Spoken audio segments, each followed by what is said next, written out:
Finding a good, trustworthy financial advisor can make all of the difference when it comes to your financial picture and peace of mind.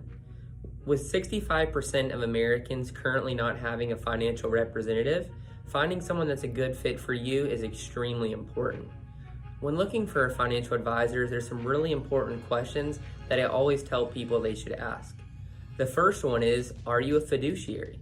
A fiduciary is someone that has to give the absolute best recommendation to the client. On the flip side, there are advisors that just have suitability requirements. That means they just have to give a suggestion that is suitable to your situation.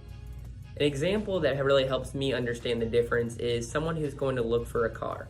Let's say you have an idea of the car that you're looking to purchase, and then you know the different requirements you want it to have, you kind of have a picture of it in your head, and you go to the Ford dealership and you start explaining this car to the dealer.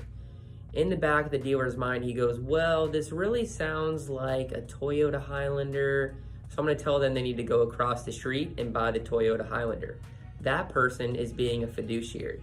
If this person goes, well, it sounds like a Toyota Highlander, but you should just buy a Ford Explorer, that person is just being a suitable or giving you a suitable recommendation. The next question that is always really important, and people don't like to ask this question, is how does the advisor get paid? Understand how they're compensated and how that may affect you, and if there's any conflicts of interest that you need to be aware of.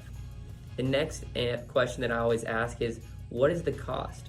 What are you going to charge me for these different transactions and these different services? And then the follow-up question that is, well, what is my all-in cost? Is there a separate fee for investment management? Is there a fee for financial planning? Maintenance fees? Is there going to be a fee for closing out my account should I choose to extinguish our relationship? Understanding what your all-in costs are is going to be very important when deciding which financial advisor or firm is right for you. The next question I would ask is, what does our relationship look like? How often can we chat? Is this something that we set up the account and I don't hear from you except once a year? Or is this something that when I have a question, I can call up and talk to an actual advisor?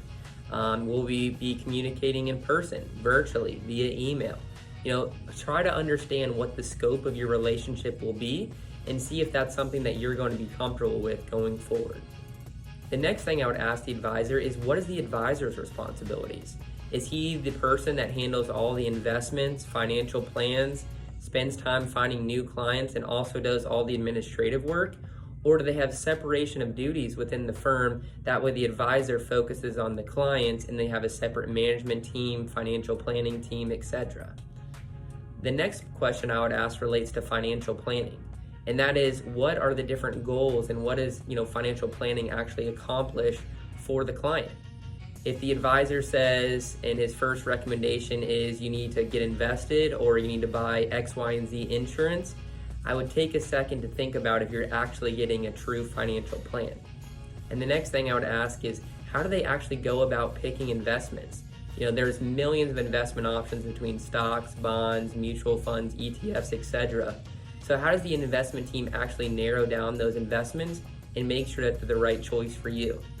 The last question I would ask is try to understand what is the firm's core principles, and especially how they invest their clients' assets. Do they have in-house investment management, or are they offsourcing that responsibility to someone else? Are they active money managers, or are they passive money managers? This is a topic that we talked about in an earlier video in distinguishing the two.